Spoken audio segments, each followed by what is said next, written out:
Our second speaker is Gavin Berg, a business development and education manager at Keystone Granite Incorporated.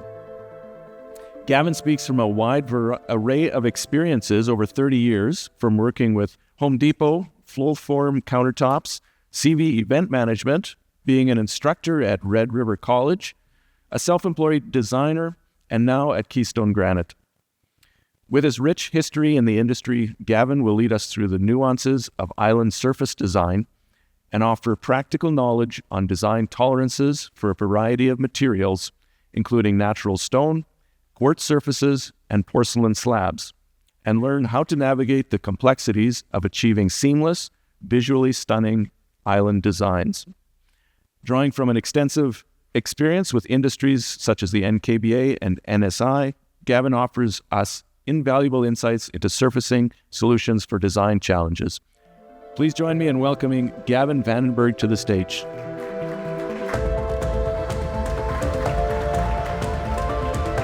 So high up here. Welcome here. Thank you. This is going to be a very concentrated and very focused presentation. So one of the things that we're seeing as fabricators in the industry is that the appetite for big islands is huge. People want to go bigger and bigger. Who here hasn't designed an island bigger than 10 feet? Okay, so everybody's touched something that's a little bit larger. So one of the things as a fabricator, we feel that one thing that might be missing in your market is sort of the symbiotic relationship that you should be creating with your fabricator and understanding that your cabinets aren't finished unless it has countertop, and vice versa. There's form and function and sort of scaffolding off of Lucy. There's the multi-generational homes, so that open living space and having space for more people at an island is critical. So this is probably why you're designing islands that are super huge. But basically, I'm going to take you through, obviously there's the different materials that are available for countertop. We've done, here we go. So everyone's worked with laminate, probably, obviously the most budget conscious product out there. But one of the limitations to it is the size that it's produced in. So it's either 4x8 sheets or 5x12, either for post-forming or flat lay effects. The lifespan is limited. When laminate first came out, it was meant to be a product. It was marketed so that the lady of the house could change her mind on the color and the look of her kitchen. For mica, in particular, said every 7 years. So it was budget friendly and could change the look of your kitchen in less time than the typical renovation cycle would dictate. Then there's solid surface, so mineral and acrylic. So this is the Corian. Who's done any kitchen or project in Corian solid surface lately? Okay. Not quartz, but solid surface. So this is probably one of the best products when it comes to doing large projects, because the fabricator can produce virtually invisible, not entirely invisible, but virtually invisible seams. It only comes in matte finishes. If anyone's tried to get their fabricator to polish Corian, it is a softer product and will scratch. And that's an expectation that a client will probably come back at you for. But it can seem endlessly. So the other beauty of this one product compared to everything else is that it's a repairable and renewable product. So after 5 years, if your client's had a very busy kitchen, looks scratched up, most fabricators who are certified to work with Corian can come in and refinish it for a fee and will look like new. So then we get into hardwood. We see popularity in hardwood. We don't fabricate hardwood countertops, but we see a nice pairing between a lot of stone choices these days with hardwood. So there's the natural aesthetics. It does need treatment. It needs to be oiled. It can be reworked or resurfaced. Large formats are possible to a limit, and that just depends on the species of the wood. So in North America, we try and stick to domestic woods. I do remember the design years ago in Brazilian teak, and it didn't get oiled enough because it wasn't humid enough in this climate. So there was certainly problems with it in the end. So as far as the extendability of the types of woods you can use in the North American market, it can be limited. Next slide. So the three popular products, or at least the ones that, working for a fabricator, these are the three that we deal in mostly. We have engineered stone, or now it's being called engineered mineral surfacing, for the reason that they're minimizing the quartz content in the product and changing it out for a slightly harder, or not slightly harder, just as hard mineral. I don't know who's heard of the banning of quartz in Australia. So it's out there.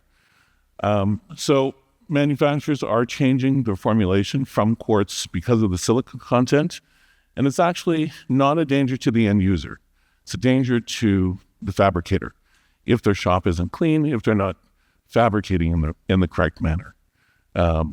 So in that case, you will see this changeover in the engineered stone industry, calling it mineral surfacing, or just an engineered stone. So you won't see a lot of engineered quartz, or at least marketed that way. But seams are visible and tangible in quartz. It is a hard surface. It's a poured product. It's poured into a large slab silicone form. It's vibrocompacted, and it's only cured at 190 degrees. So when it's vibrocompacted, it doesn't always cure exactly as 2 centimeter or 3 centimeter product. Hence, that will affect the seams. We'll see some pictures of that later. And then you do have a larger selection of colors and brands to choose from. Typically, you want to find a certified product, something like that, or does have NSF certification, which means it gets a certification for non-porosity, which means it doesn't have to be sealed. And then also Green Guard, which means that the product's been tested so that... Okay, awesome. Green Guard, which means that the resin and pigment that colors and binds it doesn't off-gas. So we do see Green Guard certification in a lot of products out there, probably also in your cabinetry, as well as flooring and carpeting. And then we move into natural stone. Who's been doing a lot of natural stone lately? Is it mostly quartzite, or is it granite? Granite. So at least in this market, we're seeing an uptick in natural stone, and it is mostly quartzite. Quartzite's a different stone than granite. Granite's a igneous stone, whereas quartzite is metamorphic, but it looks a little bit more marble-like. It's denser than granite, typically, but it can be as porous or more porous than marble. But aesthetically, the look is stunning, comparatively. So one of the reasons why your client would pick a natural stone is it's one of a kindness. Porous, all of them are porous. They all require sealing. And pits and fissures and inclusions are the biggest issue with natural stone. Who goes out with their client to go pick their slab? Anyone go with their client to pick their slab?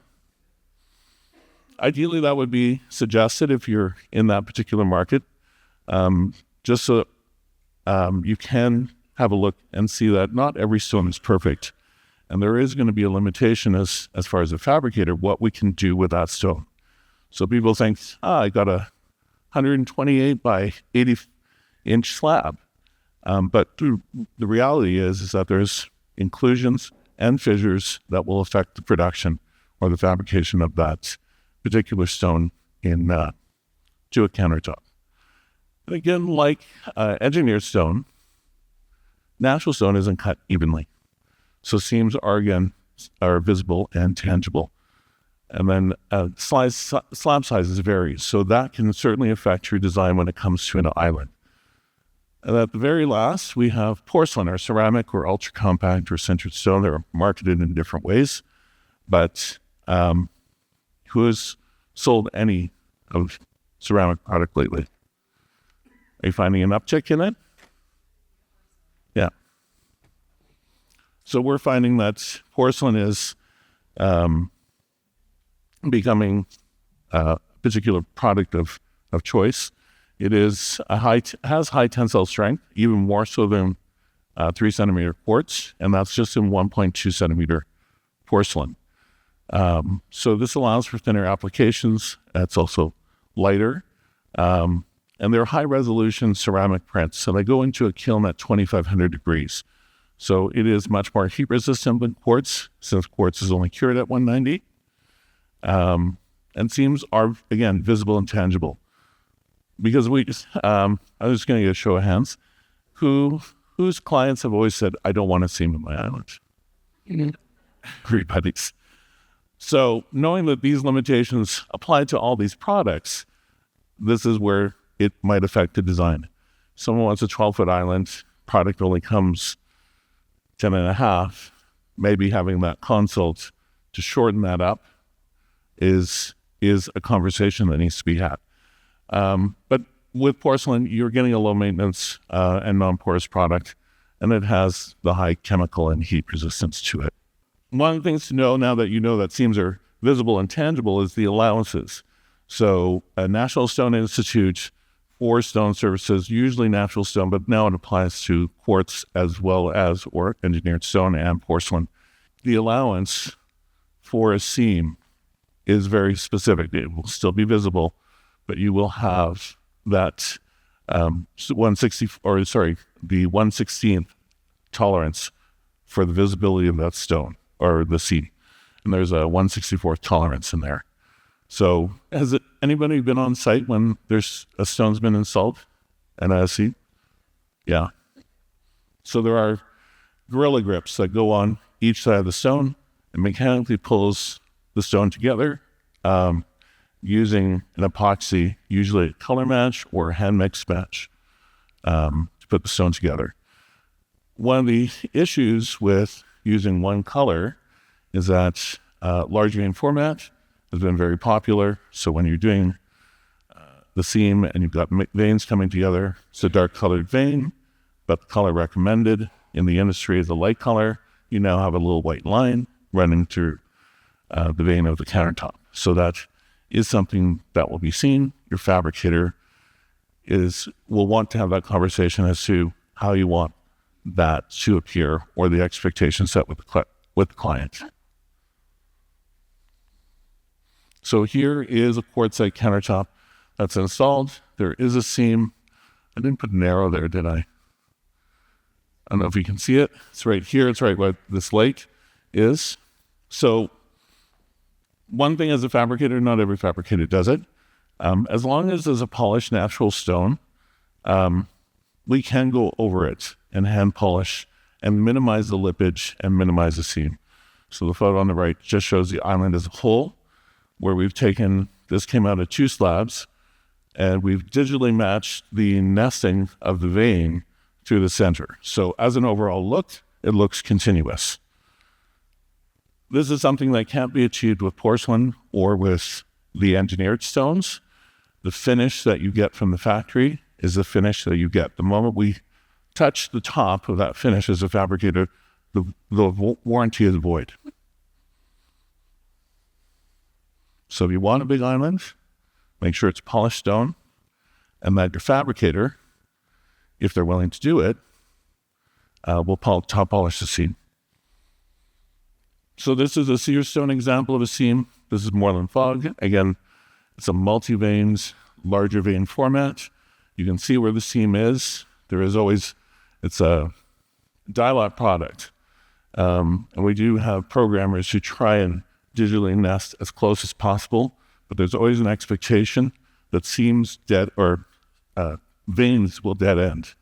So here in particular, although the way we try to nest this is to make sure that the largest and darkest vein is what meets up, so it distracts the eye.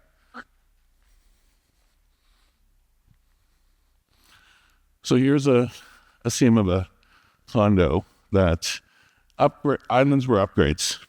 The elevator wasn't big enough, and I wouldn't take down the balconies. So these are just actually 8-foot islands, but there's a seam in the middle. Now, the expectation in white and black in particular, you will always see the seam. They're the worst seams ever. So you can detract your client from doing white. Are people noticing that white is fading a little bit? It's been like 7 years of just white, hasn't it? So we're seeing movement back into color and into midtones. Here's a house we did recently. This is a definitively a very big island. It's 96 by 88. So it's 2 silestone slabs. We seamed it down the middle and through the sink. But again, with digital nesting, this is a engineered stone, so we cannot touch the top or feather it out like we could with natural stone. But if you get up close, you can see it. Can you guys see it from there? I've got these lights in my eyes, so it's kind of blinding. But it is there. So we've got right through here. So this is a porcelain seam, and this is where we've gone back, talking about large vein format, where the color that's recommended by the manufacturer to use for seams is white. Now we've got a big gray vein in it, so what we've done is we've gone back, we've hand mixed the color, dug out the integra from the seam in the vein itself, and recolored it. So, but ultimately you can still see the seam running through the front to the back. So the color matched integras or the epoxies that are used are actually matched with several whites. If you come to our showroom, I can show you over 90 whites, which is super confusing. And there's one color for every 6 white quartzes from different brands. So let's just give you another look at a recent porcelain install that we did. This was a book match. There was backsplash and there is a book match waterfall, but we did a hand mix on this. This was a newer color that hasn't been assigned a color matched glue. And that's our installer just pointing out where the seam is. So just probably a smidge to the left of where his finger is. But again, with light colors, the expectation is that you might see a little bit of a gray line. And as you're taking your hand across it, you might feel some lippage. I'm talking about lippage. There's an allowance for lippage. So who's had a client complain that they can feel their seam? And that their mud stopped right at the seam. We get that a lot, where my mud, I slid it across my countertop, but it stops. And it's like, well, stop sliding your mud. So, but the allowance in that seam, because natural stone, engineered stone, does come in varying thicknesses, and they'll vary from a millimeter, half a millimeter to a millimeter. There's an allowance up to 2 millimeters variance, but 1/32 is the allowance for lippage for any kind of seam.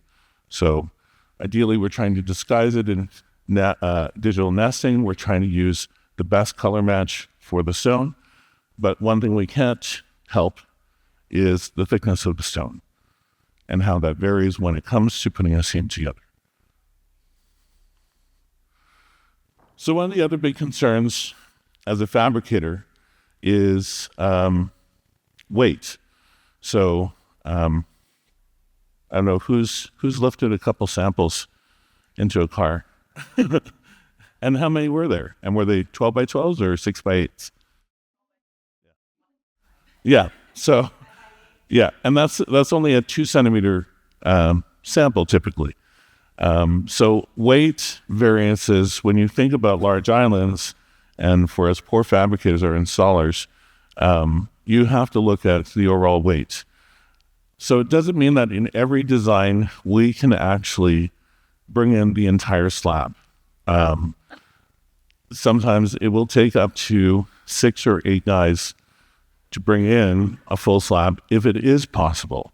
But you are looking upwards to 1,000 pounds of natural stone, especially quartzite. And I bring that up because in this market is popular, we're seeing that the suppliers are bringing more quartzite, and it is the heaviest of all the natural stones out there.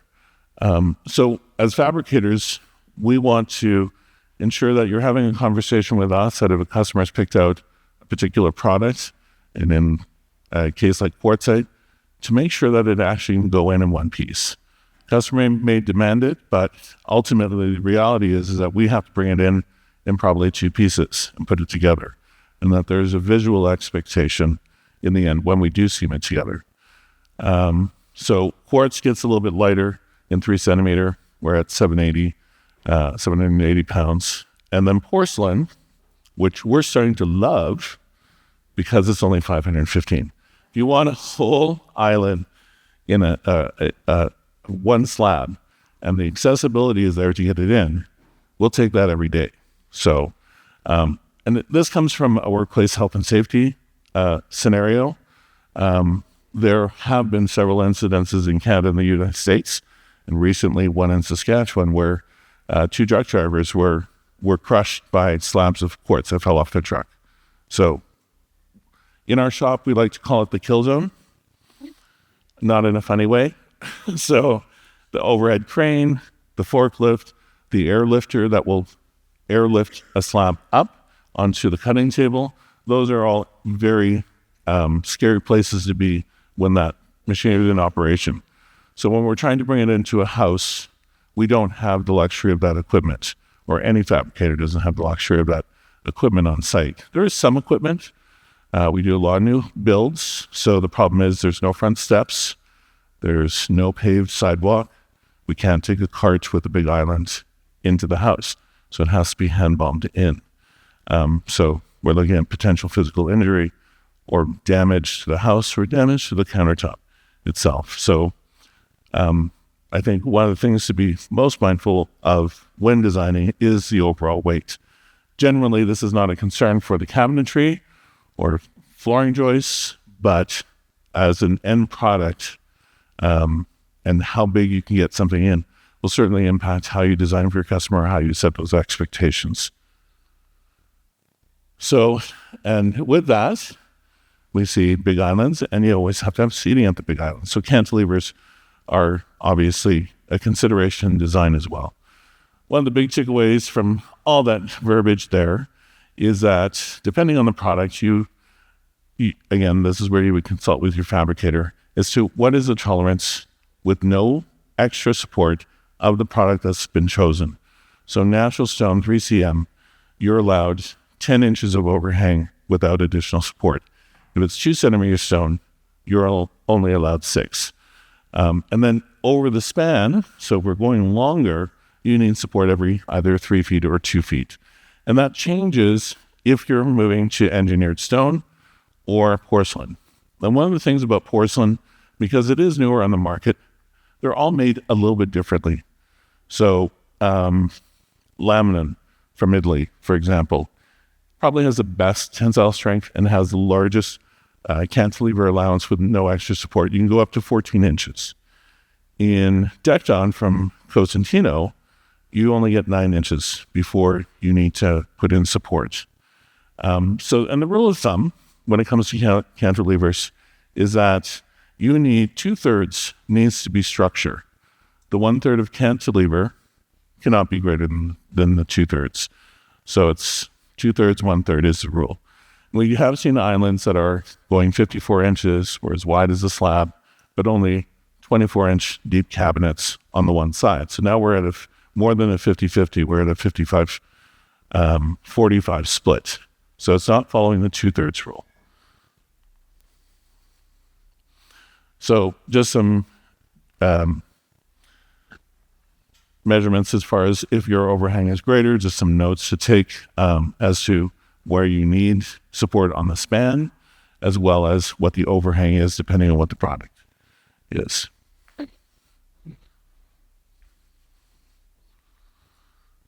And then support. So as a fabricator, we deal with a lot of kitchen dealers, not just with Decor, but some of them don't have it in their catalog to have the supports in place, and they should be designed and installed at the time that the cabinets are installed. So typically, who's using invisible or stealth brackets? Anyone using Corbels or L brackets anymore? No. So those are ugly. right? Nobody wants those anymore. Everybody wants self brackets.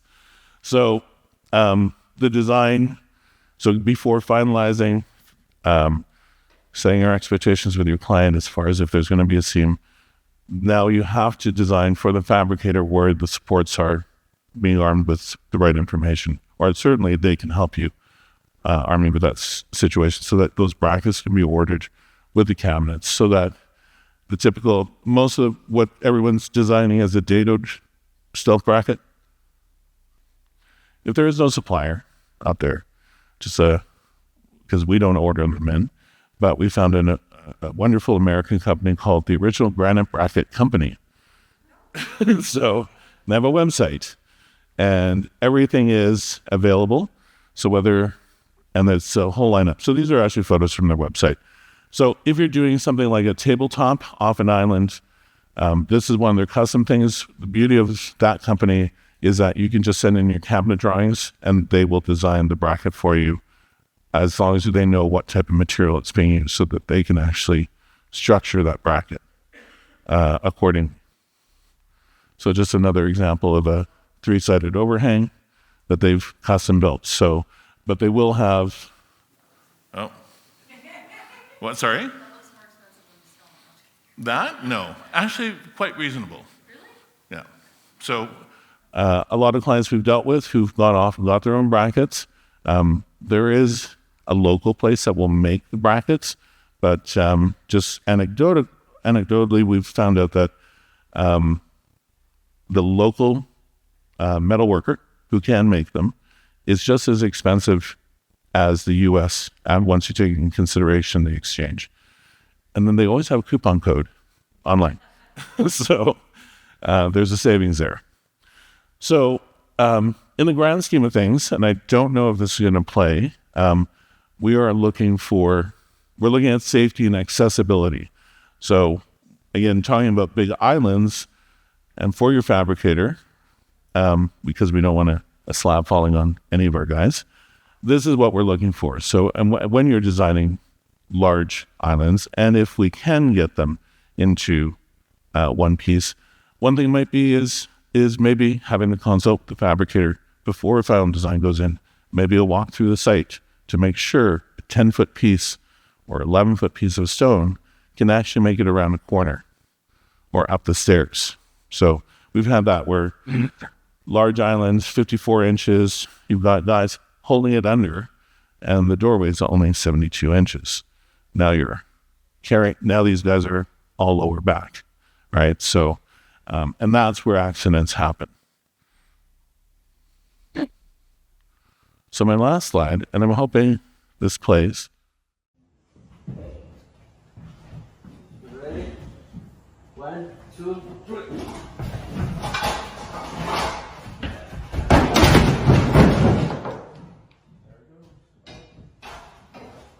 This is a 10-foot island. It's in natural stone. It's in a quartzite. It's got a miter dropped edge. It's got a farmhouse sink, and there's a very large overhang that was done here.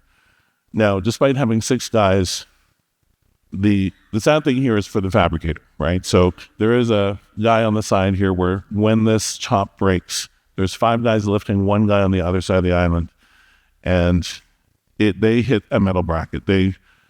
As a fabricator, I can see that their lifting technique was wrong, but 5 guys, the guy that's on this side of the island actually has the countertop fall in his arm, and the countertop breaks over it. So it's a workers' comp scenario. But furthermore, there's the damage to the cabinets. There's the damage to the flooring. There's also who's paying for the replacement island. Who's had this happen to them? 1 person, 2 people, 3, admitting to it, shyly admitting to it. So this is where having that conversation with your fabricator and building a really good relationship about knowing the limitations of the product and the expectations of the outcome of the product is in your best interest. Who has a favorite fabricator they use, or are you using more than one? The reason to look for more than one fabricator is to look at, and again, this is embedding your fabricator and building a relationship or relationships with a couple of fabricators, is to know the ones that actually have the equipment to cut and do, and the skills and experience to do the fabrication for maybe more custom jobs.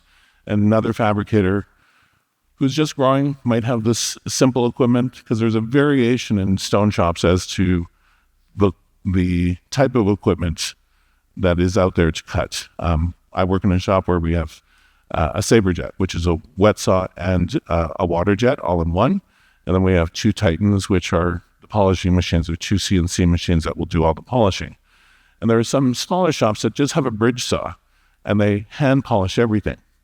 So this is where finding a fabricator, vetting them, and seeing what their capabilities are. These guys are probably very capable, but probably in a stone shop that doesn't have a CNC in that shop, and that's probably mostly done in hand. It's probably an American fabricator. They have a lot of people, but again, this is where being a little bit more particular about the questions you ask of your fabricator and the limitations of what they can do with the product that's out there, instead of sort of forcing it to come to fruition, is one of the reasons to look at this video. It's only a 20-second video. It's an unfortunate video, but it's one of those things that as fabricators, we want you to know that when you're designing big, that you don't get breakage. I mean, the fact that 3 designers have lifted their hands having stone break on site is unfortunate. Who paid for the replacement? Fabricator, as they should. That was, in this case, that was their fault. So, but as fabricators, we can't afford to have stone break all the time. The little line we like to say in our shop is, we're just trying to cut rectangles. That's it, just rectangles. Are the rectangles wrong? Are the rectangles too big? There's a culmination of issues that potentially may affect the project as the end result, and the overall experience for your client, and even for yourself with the fabricator. Who has a really good relationship with the fabricator for years? Okay. So you've done the vetting. Are you using them because of their skills or because of the price? Oh, there you go.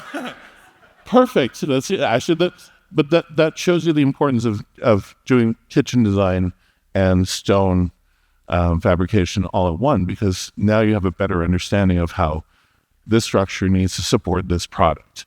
And that's where, as a kitchen designer, if you don't have that type of facility where you've got both, to find that fabricator and build that relationship and figure out how your structure is going to fit the product that surfaces and finishes the kitchen.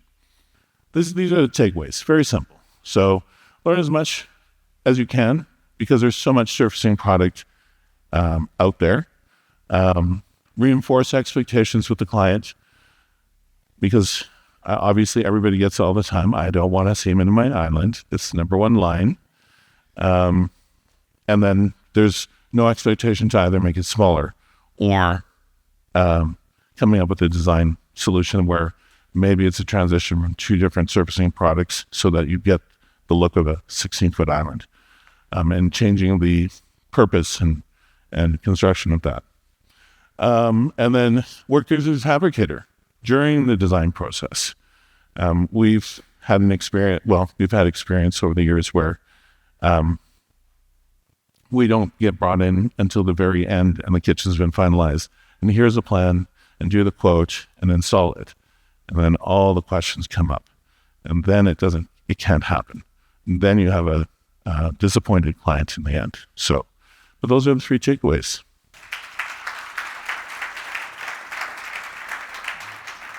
Very, very informative and thought-provoking, because we have a number of questions that came in here. I'll try to get through them here. Is there a protective product overlay you recommend for granite, quartzite, or marble, the clear sheet material that gets applied? We've seen that product. We haven't used it. It does get promoted, I think, more commercially. Is that in the context of just a residential space? Whoever applied that question. If it is, basically a sealer should do the job. Most fabricators put on a 10-year sealer, if not at least a 2-year sealer. And and it should be fine if you're not spilling a lot of wine, which is the incorrect way to drink red wine. So, what a waste. Okay. But yeah, typically a topical sealer on natural stone should do it. I don't think we ever endorse the plastic surfacing that goes on there. We've seen it, but never endorsed it. Okay. What is your opinion on the reduced weight hollow and honeycomb or other light core products? We don't touch it. Again, for light use and budget conscious clients, that's fine. It does have a limited lifetime. So if you're talking veneered quartz or anything else that's on a corrugated core, it's limited lifetime. That's what your customer should expect. On its limited lifetime, they're going to get a look, but only for so long. Okay. With porcelain, are you getting more feedback or complaints on chipping or cracking more than with an engineered stone? No, not from us. So key thing, and again, this is building a relationship with your fabricator. There are a lot of fabricators in the Winnipeg market. There's 42 fabricators for this market. I'm going to say there's only 6, which includes the company I work for, that actually do it well. And the reason for that is we went through the growing pains. There is a very particular way that a particular way to cut porcelain. It is different than quartz. And a lot of these fabrication shops do have saws that cut for quartz. And quartz cuts at 1 speed. Porcelain has to be cut at variable speed. And a lot of the saws that are out there in fabrication shops go 1 speed. So they will have major chipping. So it's a change in the way that product is fabricated. And that's why if you have a fabricator who's tried to sell you porcelain and that you've had a chippy result, it's because they're dealing with equipment that only cuts quartz. And they're trying to work with that to cut porcelain, because we're finding porcelain is moving into the market quickly. Thank you. Another question related to porcelain here about chipping. For example, a thinner non-mitered sink cutout in a 12 millimeter or 6 millimeter thickness, is that edge susceptible to chipping if hit by a pan? All edges are susceptible to chipping, whether it's quartz, whether it's natural stone or porcelain. I guess the thinner you go in porcelain, again, the higher tensile strength, you still have to hit it hard. So where we see the chips is people and the popularity of cooking with cast iron. And that's the pot. That's the criminal in the kitchen, is hitting that edge. One way to remedy that is to have your fabricator do a positive reveal for your kitchen sink rather than a negative reveal. If client is okay with a thinner look with non-mitered edges, is 12 millimeter recommended? We do, in all the pictures I showed you, we are doing 12 millimeter left, right, and center. One thing that's a cost, fabrication-wise, mitered edges is a lot more shop time and fabrication by hand. So from a cost-effective perspective, at least this market loves 1.2. We're moving away from 2 centimeter product. Okay. Together. Any experience with Decton? If yes, are you noticing any problems and issues with cracking and chipping? So this is where porcelain is very different. We do cut Decton. Decton was the first porcelain product that we ever cut, and it was the 4-letter F word in the shop for 2 years. But we had to discover how to cut it correctly. Comparatively, laminin, which is an Italian product, versus Decton Spanish product, they're made differently. They're pressed differently, so they will react differently when they're cut. There's tension in a slab of porcelain. In Decton, you have to take a 1-inch relief cut all the way around to release the tension in the slab in order to cut what you need to cut. Laminin is an open press, so it's not contained when it's pressed in a slab. So there's very little tension, if no tension in it. So we don't have to do tension cuts. And that makes a big difference once you take the saw to the product. So, okay, thank you. One more quick question. Can you explain the difference between metamorphic and the other term you used? Difference between granite and quartzite? Okay, I'm not a geologist. I just play one on TV. Igneous rock is, so granite is usually igneous, and it's usually formed in a magma chamber that's never come out of the ground. So it is basically cooled down magma, and that's where they get granite from. Quartzite and marble are metamorphic rocks, so they are considered like sedimentary rock, just a little bit different. This is where under millions of years of heat and pressure, they change from its component minerals, and in the case of quartzite, from sand, mostly silica, into quartzite. And that's through heat and pressure. Whereas igneous rock or granite has been already formed and is just trapped. That makes sense? There's your geology lesson for the day. Okay, there's a few more questions, but time limitations, we can answer those. Gavin will be here, lunch. Approach him, ask him questions. I'm sure he's happy to answer. Gavin, thank you. Another round of applause for Gavin.